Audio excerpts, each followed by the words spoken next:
Maker Max here. Let's put new rear brakes on the Polaris 400 Xplorer. It's not easy to do. Let's get to it. All right, let's do the rear brake. You don't need to take the tire off, but it really helps. So I just took it off so you get a better view in here. All right, first thing we're gonna do is we're gonna take a 1/2 inch with a wobble. We're gonna take out these 2 bolts.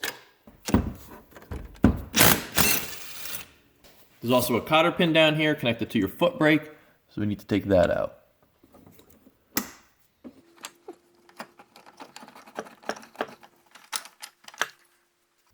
I could not figure out how to get these pins out. I've done it before, but they come out right here. And the problem is they don't unscrew. You have to push them out. So the first thing I did was I sprayed a little PB blaster on them. Let them soak for a bit. You can even spray it down inside there.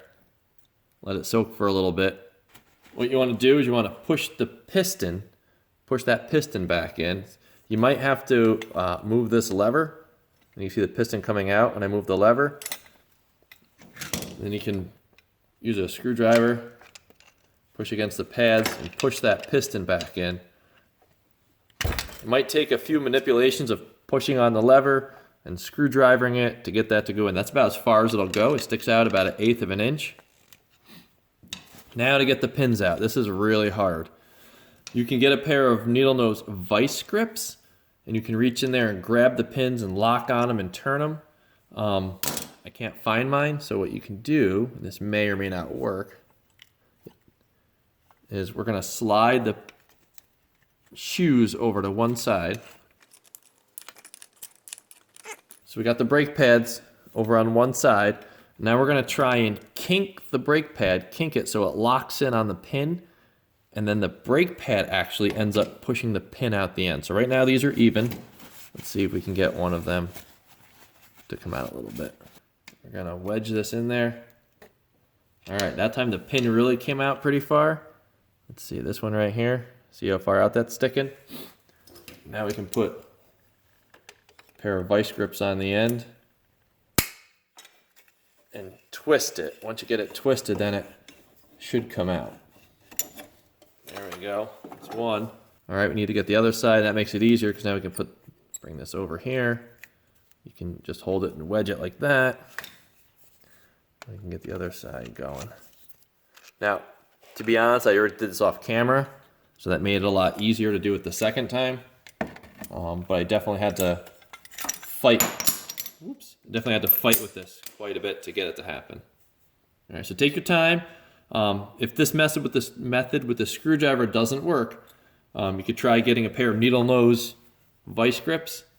My friend Dennis said you could stick that in there and you clamp on that and you just got to rotate a couple times and then they pop right out. All right. All right, before we go any farther, I'm going to put a little brake grease in those holes down there. I can't really get in there, so I'm just going to put a blob on my finger.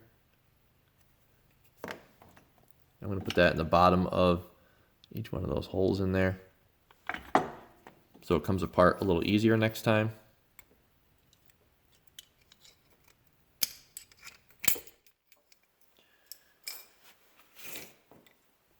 Might want to clean all the gunk out inside of here.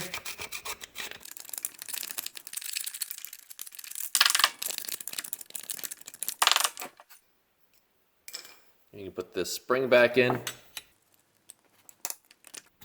Insert your pins. Put on a new brake pad. I like to do one pin at a time.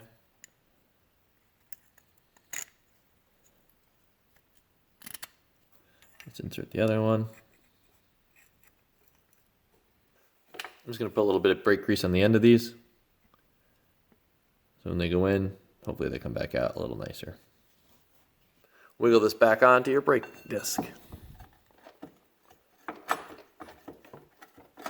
Put a little anti-seize on these.